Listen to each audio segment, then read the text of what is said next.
लगे मैनू इदां दी गल कोई नहीं, मैनू तो टिकट मिलूगी क्योंकि पिछे सर्वे किया गया 5000 लोगों तो पूछा गया तो 5000 चों घट्टो घट्ट 4600 बंदे ने 5000 बंदे 4600 4600 ने मेरे हक च मोहर लाई है। ये डॉक्टर मनोहर सिंह कहा जा रहा मीटिंग वूटिंग करनगे बसी पठाणे च उन्हां नाल गलबात करोगे जिहड़े तुहाडे माड़ी मोटी खटास सी एक दूसरे प्रति या टिकटां नूं लैके वो दूर करोगे क्योंकि वो भी काम कर रहे। मैं तो इलैक्शन जितनी है, मैं हर एक ते जावांगा घरे क्योंकि अज लोड़ हुंदी है जो वोट मंगनी है सारे कोल जाना पैंदा। जे मैनूं लोड़ पई मैं मनोहर कोल भी जावां। जो सिद्धू जी भी हैगे तो होर भी चेहरे हो सकते हैं तो कहने का मतलब चन्नी जी अज मुख्य मंत्री ने तो ये शायद पार्टी 2-3 दिन चीज़ डिसाइड कर ले क्योंकि captain Amarinder Singh ji age factor 80 years है। ये नहीं कहांगा भी उन्होंने काम नहीं किए पर जी मेहनत जंग बंदे कर सकते जो चीफ मिनिस्टर साहब मैं तो कहांगा एज फैक्टर करके वो पार्टी च उन्होंने इगनोर किया गया तो 80 ईयर्स तो बहुत ज़्यादा एज होंगी है। 93 ਦੇ ਹੋ ਗਏ ਹਜੇ ਵੀ ਡੋਰ ਟੂ ਡੋਰ ਕੈਂਪੇਨ ਕਰ ਰਹੇ ਆਪਣੇ ਲੰਬੀ ਹਲਕੇ और कोई 94 का भी फिट होंदा, कोई 80 साल का भी मतलब ਕੈਪਟਨ ਅਮਰਿੰਦਰ ਸਿੰਘ ਫਿੱਟ ਨਹੀਂ ਆਪਾਂ ਇੰਟਰਵਿਊ ਤੁਸੀਂ ਕਿਹਾ ਸੀ ਉਹਨਾਂ ਕੋਈ ਮੂੰਹ ਨਹੀਂ ਲਾ ਰਿਹਾ ਹੈਗਾ ਤੁਸੀਂ ਇਹ ਗੱਲ ਕਹੀ ਸੀ ਕਿ ਇਸ ਗੱਲ ਤੋਂ ਨਾਰਾਜ਼ ਵੀ ਹੋ ਸਕਦੇ ਨੇ ਉਹ ਮਨਾਉਂਗੇ। नहीं कोई गल नहीं, ये तो अपना ਜਿਹੜੇ ਸਾਡੇ ਚੰਨੀ ਜੀ ਉਹਨਾਂ ਦੇ ਬ੍ਰਦਰ ਨੇ ਉਹ ਵੀ ਉਹਨਾਂ ਤੇ ਜ਼ੋਰ ਪਾਉਣਗੇ ਵੀ ਕਾਂਗਰਸ ਪਾਰਟੀ ਜਦ ਤੁਸੀਂ ਕੰਮ ਕਰੋ। ਬਸੀ ਪਠਾਣੇ ਤੋਂ ਕਾਂਗਰਸ ਵੱਲੋਂ ਜੀਪੀ ਸਿੰਘ ਨੂੰ ਇੱਕ ਵਾਰ ਫਿਰ ਤੋਂ ਟਿਕਟ ਦਿੱਤੀ ਗਈ ਹੈ। ਬਸੀ ਪਠਾਣੇ ਦੀ ਜਿਹੜੀ ਸੀਟ ਹੈ ਪਿਛਲੇ ਦਿਨ ਬੜੀ ਚਰਚਾ 'ਚ ਰਹੀ ਹੈ ਕਿਉਂਕਿ ਇਹਦੀ ਟਿਕਟ ਨੂੰ ਲੈ ਕੇ ਰੌਲੇ ਪੈ ਰਹੇ ਸੀ। ਇੱਕ ਪਾਸੇ ਜੀਪੀ ਸਿੰਘ ਸੀ ਜਿਹੜਾ ਦਾਅਵਾ ਠੋਕ ਰਹੇ ਸੀ, ਦੂਜੇ ਪਾਸੇ ਮੁੱਖ ਮੰਤਰੀ ਚਰਨਜੀਤ ਸਿੰਘ ਚੰਨੀ ਦੇ ਜਿਹੜੇ ਭਰਾ ਨੇ ਡਾਕਟਰ ਮਨੋਹਰ ਸਿੰਘ ਉਹ ਵੀ ਦਾਅਵਾ ਠੋਕ ਰਹੇ ਸੀ ਵੀ ਮੈਨੂੰ ਟਿਕਟ ਦਿੱਤੀ ਜਾਵੇ। ਪਰ ਜਦੋਂ ਲਿਸਟ ਆਈ ਲਿਸਟ 'ਚ ਨਾਮ ਜੀਪੀ ਸਿੰਘ ਦਾ ਆਇਆ। ਸਾਡੇ ਨਾਲ ਨੇ ਗੱਲਬਾਤ ਕਰਦੇ ਹਾਂ। ਜੀਪੀ ਸਿੰਘ ਜੀ ਬਹੁਤ ਬਹੁਤ ਸਵਾਗਤ ਹੈ। टिकट अनाउंस हुई है, शुकराना करना आए हो वाहिगुरू दा, नाडा साहब आए हो, की कहना चाहोगे? मैं अज नाडा साहब सवेरे मत्था टेकन आया तो बहुत वधिया लग्या, बहुत मैनूं खुशी है जिहड़ा मेरा मैं काम किया पार्टी हाई कमांड है वो काम देखिया तो काम वेख के जो मेरी एक्टिविटी पार्टी के प्रति तो वेख के मैनूं टिकट दिता गया तो जिहड़ी चोण आ रही है 2022 ਜਿਹੜੀ ਚੋਣ ਪੰਜਾਬ ਦੀ ਆ ਰਹੀ ਹੈ ਉਹ 'ਚ ਮੈਂ ਵੱਧ ਤੋਂ ਵੱਧ ਵੋਟ ਨਾਲ ਜਿੱਤਾਂਗਾ। ਕਾਂਗਰਸ ਝੋਲੀ 'ਚ ਮੈਂ ਇਹ ਸੀਟ ਪਾਵਾਂਗਾ ਤਾਂ ਕਿ ਸਾਡੀ ਸਰਕਾਰ 2022 'ਚ ਬਣ ਸਕੇ। ਜੀਪੀ ਸਿੰਘ ਜੀ ਆਪਾਂ ਪਹਿਲਾਂ ਵੀ ਇੰਟਰਵਿਊ ਕੀਤੀ ਹੈ, ਸਾਰਾ ਕੁਝ ਉਦੋਂ ਆਪਾਂ ਵਿਵਾਦ ਚੱਲ ਰਿਹਾ ਸੀ, ਇੱਕ ਤਰ੍ਹਾਂ ਰੌਲਾ ਪਿਆ ਹੋਇਆ ਸੀਗਾ, ਤੁਸੀਂ ਵੀ ਦਾਅਵਾ ਠੋਕ ਰਹੇ ਸੀਗੇ, ਡਾਕਟਰ ਮਨੋਹਰ ਸਿੰਘ ਵੀ ਦਾਅਵਾ ਠੋਕ ਰਹੇ ਸੀਗੇ, ਫਿਰ ਕੀ ਗੱਲ ਬਣੀ, ਤੁਸੀਂ ਕਿਵੇਂ ਕਾਮਯਾਬ ਹੋ ਗਏ ਕਿ ਤੁਹਾਨੂੰ ਟਿਕਟ ਮਿਲ ਗਈ? ਐਕਚੁਅਲੀ ਕੀ ਹੈ ਮੈਂ ਹਮੇਸ਼ਾ ਹੀ 32-33 ਸਾਲ ਹੋ ਗਏ ਮੈਨੂੰ ਸਿਆਸਤ ਦੇ ਵਿੱਚ, ਮੈਂ ਹਮੇਸ਼ਾ ਹੀ ਕਾਂਗਰਸ ਪਾਰਟੀ ਦੀ ਬੁਲੰਦੀਆਂ ਲਈ ਕੰਮ ਕੀਤਾ ਤੇ ਅੱਜ ਉਹੀ ਦੇਖ ਕੇ ਜਿਵੇਂ 5 ਸਾਲ ਤੋਂ ਮੈਂ ਐਮਐਲਏ ਸੀਗਾ ਤੇ ਇੰਨੀ ਐਕਟੀਵਿਟੀ ਕੀਤੀ ਹੈ ਸ਼ਾਇਦ 40-45 ਸਾਲ 'ਚ ਕਿਸੇ ਨੇ ਪਾਰਟੀ 'ਚ ਇੰਨੀ ਐਕਟੀਵਿਟੀ ਨਹੀਂ ਕੀਤੀ ਜਿੰਨੀ ਡਿਵੈਲਪਮੈਂਟ ਆਪਣੇ ਹਲਕੇ 'ਚ ਹੋਈ ਹੈ ਸ਼ਾਇਦ ਹੀ ਕਿਸੇ ਹਲਕੇ 'ਚ ਹੋਈ ਹੋਵੇ। ਐਡੇ ਐਡੇ ਪ੍ਰੋਜੈਕਟ ਮੈਂ ਲੈ ਕੇ ਆਇਆ, ਲੋਕਾਂ ਨੇ ਉਸ ਗੱਲ ਤੇ ਮੋਹਰ ਲਾਈ ਹੈ ਤੇ ਪਾਰਟੀ ਨੇ ਵੀ ਇਸ ਗੱਲ ਤੇ ਮੋਹਰ ਲਾਈ ਹੈ।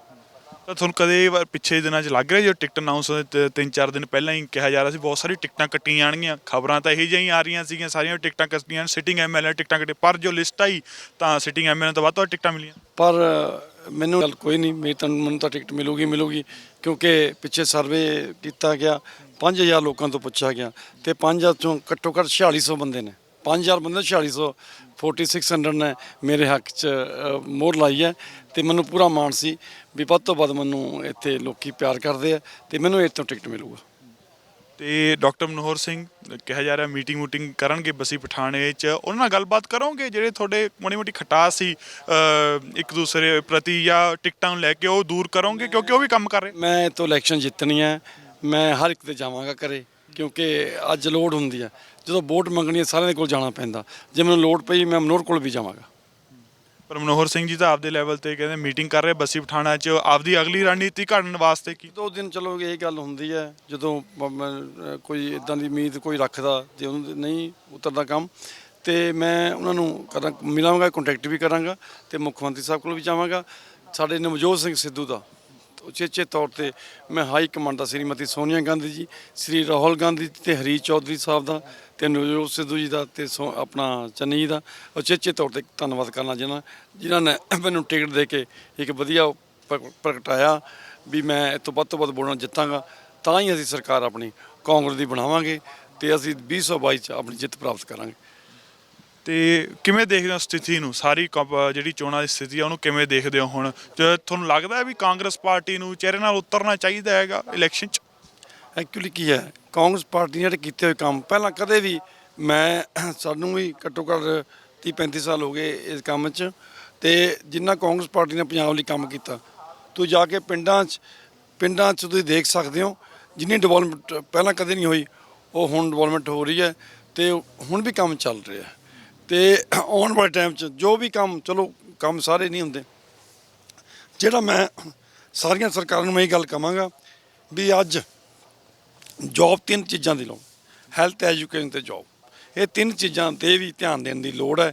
ਜੇ ਆਪਾਂ ਨੂੰ ਪੰਜਾਬ ਸਹੀ ਮਾਇਨਿਆਂ 'ਚ ਆਪਾਂ ਪ੍ਰੋਗਰੈਸ ਕਰਨੀ, ਪੰਜਾਬ ਦੀ ਤਰੱਕੀ ਕਰਨੀ ਹੈ, ਤਾਂ ਆਪਾਂ ਨੂੰ 3 ਚੀਜ਼ਾਂ 'ਤੇ ਧਿਆਨ ਕਰਨਾ ਪਊਗਾ।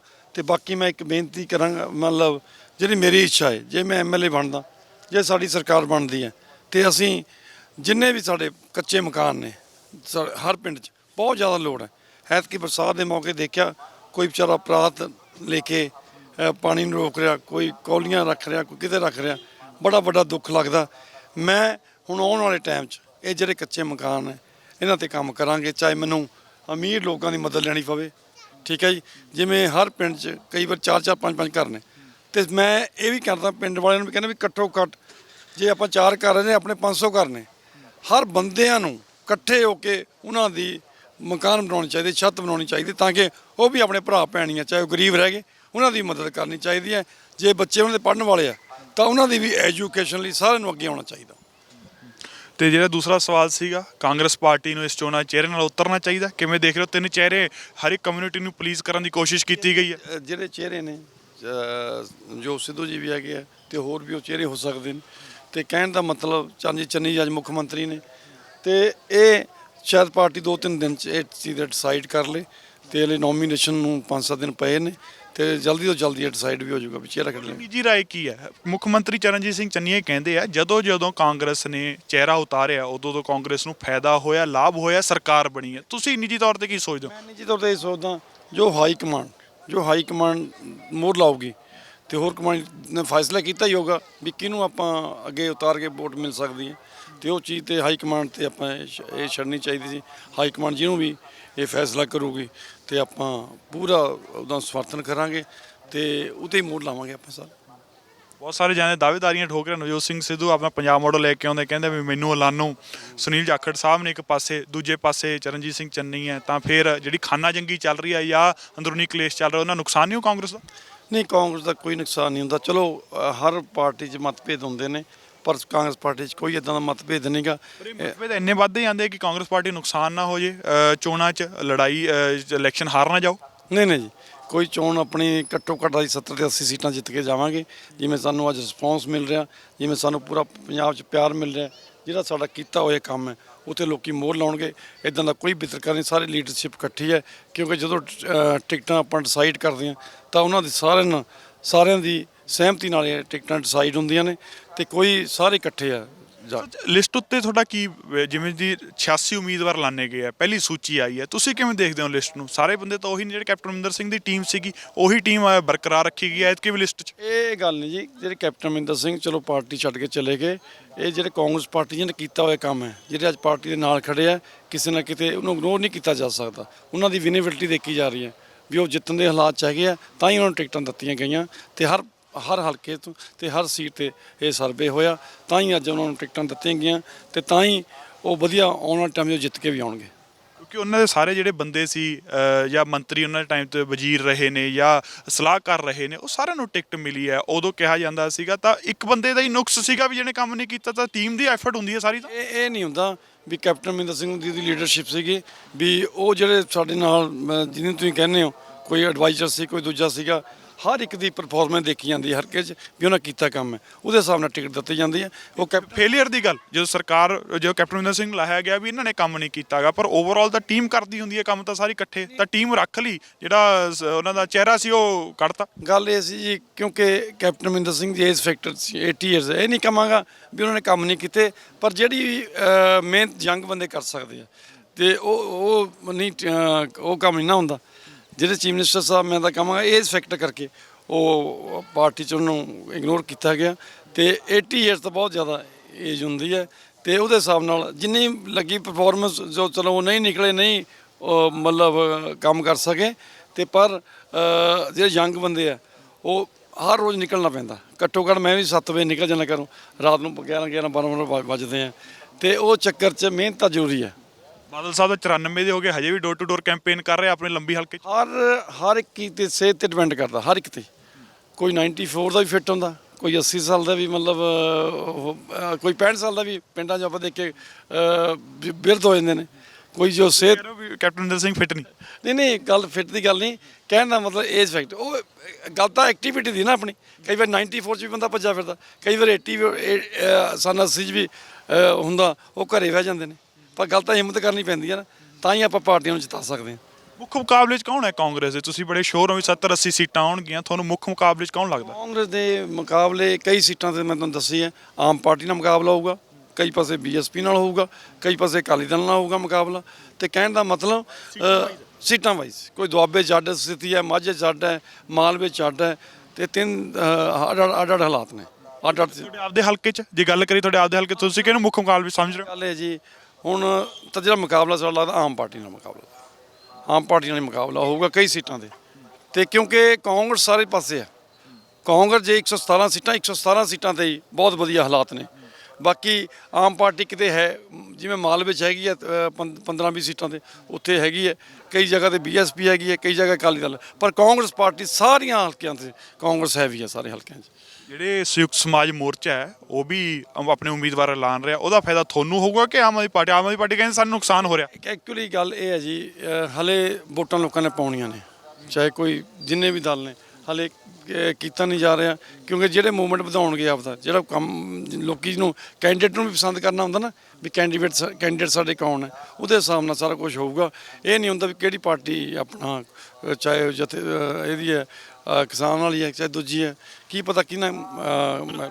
ਸਿਆਸਤਦਾਨ ਤਾਂ ਬਹੁਤ ਦੂਰ ਦੀ ਸੋਚਦੇ ਆ, ਲੰਬੀ ਸੋਚਦੇ ਆ, ਤੇ ਤੁਸੀਂ ਤਾਂ ਇੰਨੇ ਚਿਰ ਤੋਂ ਹਲਕੇ 'ਚ ਕੰਮ ਕਰ ਰਹੇ ਹੋ, ਹਿਸਾਬ ਜਿਹਾ ਤਾਂ ਲਾਇਆ ਹੋਊਗਾ ਵੀ ਕਿੰਨੀਆਂ ਕੁ ਵੋਟਾਂ ਮੇਰੀਆਂ ਖਰਾਬ ਹੁੰਦੀਆਂ, ਕਿੰਨੀਆਂ ਕਾਮ ਆਦਮੀ ਮੇਰੇ ਦੂਜੇ ਵਿਰੋਧੀ ਦੀ ਹੋ ਜਾਣ। ਐਕਚੁਅਲੀ ਕੀ ਹੈ, ਜਿਵੇਂ ਚਲੋ ਕਿਸਾਨ ਜਥੇਬੰਦੀਆਂ ਸੀਗੀਆਂ, ਦੂਜਾ ਕੀ ਹਰ ਇੱਕ ਜਿਹੜੇ ਕਿਸਾਨ ਜਦੋਂ ਇਹ ਸੰਘਰਸ਼ ਆਪਣਾ ਕਾਮਯਾਬ ਹੋਇਆ, ਜਦੋਂ ਇਹ 3 ਕਾਨੂੰਨ ਜਿੱਤ ਕੇ ਆਏ ਆ ਪੰਜਾਬ ਦੇ ਕਿਸਾਨ ਸਾਰੇ ਇੰਡੀਆ ਨੇ, ਉਹਨਾਂ ਨੂੰ ਇਕੱਠੇ ਹੋ ਕੇ ਇਹ ਨਹੀਂ ਕੀਤਾ, ਉਹਨੂੰ ਇਕੱਠੇ ਹੋ ਕੇ ਸਾਰੀ ਪਾਰਟੀਆਂ ਨੇ ਸਪੋਰਟ ਕੀਤਾ। ਇਹ ਨਹੀਂ ਕੀਤਾ ਵੀ ਇਕੱਲੇ ਉਹਨਾਂ ਨੇ ਜਥੇਬੰਦੀ ਸੀ, ਪਰ ਉਹਨੂੰ ਕਾਂਗਰਸ ਨੇ ਸਪੋਰਟ ਕੀਤਾ, ਚਾਹੇ ਅਕਾਲੀ ਦਲ ਵਾਲੇ ਸੀ, ਆਮ ਪਾਰਟੀ ਵਾਲੇ, ਸਾਰੇ ਇਕੱਠਿਆਂ ਹੋ ਕੇ ਉਹਨਾਂ ਨੂੰ ਸਪੋਰਟ ਕੀਤਾ ਹੈ। ਇਹ ਨਹੀਂ ਗੱਲ ਕਹਿ ਸਕਦੇ। ਪਤਾ ਨਹੀਂ ਹੁਣ ਕੀ ਹੈ, ਆਪਾਂ ਨੂੰ ਤਾਂ ਹਲੇ ਫਸਟ ਟਾਈਮ ਇਲੈਕਸ਼ਨ ਲੜ ਰਿਹਾ, ਹਲੇ ਪਤਾ ਨਹੀਂ ਉਹ ਚੀਜ਼ ਦਾ ਵੀ ਕੀ ਆਪਾਂ ਨੂੰ ਆਉਣ ਵਾਲੇ ਰਿਜ਼ਲਟ ਆਊਗਾ। ਤੇ ਭਾਜਪਾ ਨੂੰ ਕਿਵੇਂ ਦੇਖਦੇ ਹੋ? ਕੈਪਟਨ ਅਮਰਿੰਦਰ ਸਿੰਘ ਦਾ ਅਲਾਇੰਸ ਹੈ, ਸ਼੍ਰੋਮਣੀ ਅਕਾਲੀ ਦਲ ਸੰਯੁਕਤ ਹੈ, ਢੀਂਡਸਾ ਸਾਹਿਬ ਹੋ ਰਹੇ ਨੇ, 3 ਪਾਰਟੀਆਂ ਦਾ ਅਲਾਇੰਸ ਹੈ, ਕਿਵੇਂ ਦੇਖਦੇ ਹੋ? ਤੇ ਭਾਜਪਾ ਦੀ ਜੇ ਗੱਲ ਕਰੀਏ, ਹਲੇ ਪੰਜਾਬ 'ਚ ਭਾਜਪਾ ਦਾ ਇੰਨਾ ਬੋਲਬਾਲਾ ਨਹੀਂ ਹੈਗਾ। ਜਿਹੜੀ ਸ਼ਹਿਰੀ ਸੀਟਾਂ ਨੇ, ਜਿਵੇਂ ਲੁਧਿਆਣਾ ਹੋ ਗਿਆ, ਜਾਂ ਕੋਈ ਅੰਮ੍ਰਿਤਸਰ ਹੈ, ਜਾਂ ਜਲੰਧਰ ਵਰਗੀ ਸੀਟਾਂ ਨੇ, ਉੱਥੇ ਚੀਜ਼ ਦੀ ਆਪਾਂ ਉਹ ਰੱਖ ਸਕਦੇ ਹਾਂ। ਪਰ ਮੇਰੇ ਹਿਸਾਬ ਨਾਲ ਭਾਜਪਾ ਦਾ ਇੰਨਾ ਉਹ ਨਹੀਂਗਾ। ਘੱਟੋ ਘੱਟ 22 ਤੇ 23 ਸੀਟਾਂ ਉਹ ਹੈਵੀ ਰਹਿਣਗੇ। ਤੇ ਪਹਿਲਾਂ ਤਾਂ ਐਂ ਕਿਆਸਰਾਈਆਂ ਲਾਈਆਂ ਜਾ ਰਹੀਆਂ ਸੀ ਵੀ ਉਹਨਾਂ ਨੂੰ ਤਾਂ ਉਮੀਦਵਾਰ ਹੀ ਨਹੀਂ ਮਿਲਣਗੇ, ਉੱਥੇ ਤਾਂ ਹੜ ਆਇਆ ਪਿਆ, ਉਹ ਤਾਂ ਕਹਿੰਦੇ ਸਾਡੇ ਕੋਲੇ ਇੱਕ ਸੀਟ ਤੇ 3-3 4-4 ਉਮੀਦਵਾਰ ਨਹੀਂ ਹੁੰਦੀ ਵੀ ਉਮੀਦਵਾਰ ਨਹੀਂ ਮਿਲਣੇ। ਉਮੀਦਵਾਰ ਸਾਰੀਆਂ ਪਾਰਟੀਆਂ ਲੋਕੀ, ਕੋਈ ਕਾਂਗਰਸ ਤੋਂ ਰਹਿ ਜਾਂਦਾ, ਕੋਈ ਕਿਸੇ ਦੂਜੀ ਪਾਰਟੀ ਤੋਂ ਰਹਿ ਜਾਂਦਾ, ਉਹਦੀ ਆਸ ਹੁੰਦੀ ਵੀ ਮੈਂ ਇਲੈਕਸ਼ਨ ਲੜਾਂ। ਕੋਈ ਭਾਜਪਾ ਤੋਂ ਲੜੂਗਾ, ਹਰ ਇੱਕ ਦੀ ਗੱਲ ਬਣਦਾ ਵੀ ਕੋਈ ਕਿਸਾਨ ਜਿਹੜਾ ਮੋਰਚਾ ਹੈਗਾ ਉਹ ਤੋਂ ਵੀ ਲੜ ਸਕਦੇ ਹੁੰਦੇ।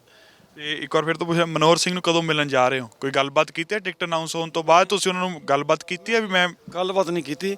ਚਲੋ ਮੈਂ ਇਹ ਇਲੈਕਸ਼ਨ ਜਿੱਤਣੀ ਹੈ, ਆਪਣਾ ਕਾਂਗਰਸ ਪਾਰਟੀ ਦੀ ਝੋਲੀ 'ਚ ਪਾਉਂਦਾ, ਜਿੱਥੇ ਮੈਨੂੰ ਜਾਣ ਦੀ ਲੋੜ ਮੈਂ ਜਾਊਂਗਾ, ਜੇ ਲੋੜ ਪਈ ਮੈਂ ਮਿਹਨਤ ਵੀ ਕਰਾਂਗਾ ਸਾਰਿਆਂ ਦੀ। ਉਹਨਾਂ ਜਦੋਂ ਤੁਸੀਂ ਆਪਾਂ ਇੰਟਰਵਿਊ ਤੁਸੀਂ ਕਿਹਾ ਸੀ ਉਹਨਾਂ ਕੋਈ ਮੂੰਹ ਨਹੀਂ ਲਾ ਰਿਹਾ ਹੈਗਾ, ਤੁਸੀਂ ਇਹ ਗੱਲ ਕਹੀ ਸੀਗੀ, ਇਸ ਗੱਲ ਤੋਂ ਨਾਰਾਜ਼ ਵੀ ਹੋ ਸਕਦੇ ਨੇ ਉਹ, ਮਨਾਓਗੇ? ਨਹੀਂ ਕੋਈ ਗੱਲ ਨਹੀਂ। ਇਹ ਤਾਂ ਆਪਣਾ ਜਿਹੜੇ ਸਾਡੇ ਚੰਨੀ ਜੀ ਨੇ, ਉਹਦੇ ਬ੍ਰਦਰ ਨੇ, ਉਹ ਵੀ ਉਹਨਾਂ 'ਤੇ ਜ਼ੋਰ ਪਾਉਣਗੇ ਵੀ ਕਾਂਗਰਸ ਪਾਰਟੀ ਦਾ ਤੁਸੀਂ ਕੰਮ ਕਰੋ। ਬਹੁਤ ਬਹੁਤ ਧੰਨਵਾਦ ਸਾਡੇ ਨਾਲ ਜੁੜਨ ਵਾਸਤੇ ਜੀਪੀ ਸਿੰਘ ਜੀ। ਬਸੀ ਪਠਾਣੇ ਤੋਂ ਕਾਂਗਰਸ ਪਾਰਟੀ ਦੇ ਉਮੀਦਵਾਰ ਜੀਪੀ ਸਿੰਘ ਜੀ, ਜਿਨ੍ਹਾਂ ਨੇ ਕਿਹਾ ਵੀ ਮੈਂ ਹਰ ਇੱਕ ਬੰਦੇ ਕੋਲੇ ਜਾਊਂਗਾ, ਚਾਹੇ ਤੂੰ ਮੇਰੇ ਜੋ ਵੀ ਮੇਰੇ ਤੋਂ ਨਾਰਾਜ਼ ਹੈ ਉਹਦੇ ਕੋਲੇ ਜਾਊਂਗਾ, ਉਹਨੂੰ ਮਨਾਊਂਗਾ, ਕਿਉਂਕਿ ਟਿਕਟ ਮਿਲੀ ਹੈ, ਉਸ ਤੋਂ ਬਾਅਦ ਕੰਮ ਕਰਨਾ ਹੁੰਦਾ, ਸਾਰਿਆਂ ਨੂੰ ਨਾਲ ਲੈ ਕੇ ਚੱਲਣਾ ਹੁੰਦਾ। ਇਹ ਜੀਪੀ ਸਿੰਘ ਦੀ ਅਪਰੋਚ ਹੈ। ਅੱਜ ਟਿਕਟ ਅਨਾਉਂਸ ਹੋਣ ਤੋਂ ਬਾਅਦ ਨਾਢਾ ਸਾਹਿਬ ਨਤਮਸਤਕ ਹੋਏ ਨੇ, ਸ਼ੁਕਰਾਨਾ ਕੀਤਾ ਵਾਹਿਗੁਰੂ ਦਾ ਵੀ ਮੈਨੂੰ ਟਿਕਟ ਮਿਲੀ ਹੈ, ਕਿਉਂਕਿ ਇਹਨਾਂ ਦੀ ਟਿਕਟ ਦੇ ਉੱਤੇ ਇੱਕ ਤਰ੍ਹਾਂ ਤੋਂ ਰੌਲਾ ਪਿਆ ਹੋਇਆ ਸੀ। 2-3 ਜਾਣੇ ਦਾਅਵੇਦਾਰੀਆਂ ਠੋਕ ਰਹੇ ਸੀਗੇ। ਤਾਂ ਹੁਣ ਦੇਖਣਾ ਇਹ ਹੋਵੇਗਾ ਵੀ ਬਸੀ ਪਠਾਣੇ 'ਚ ਕੀ ਕਾਂਗਰਸ ਇਕਜੁੱਟ ਹੁੰਦੀ ਹੈ, ਕਿ ਸਾਰੇ ਜੀਪੀ ਸਿੰਘ ਨਾਲ ਚੱਲਣਗੇ, ਕੀ ਵੱਖਰੇ ਵੱਖਰੇ ਧੜੇ ਹੋਰ ਪਾਰਟੀਆਂ ਨੂੰ ਸਪੋਰਟ ਕਰਦੇ ਨੇ।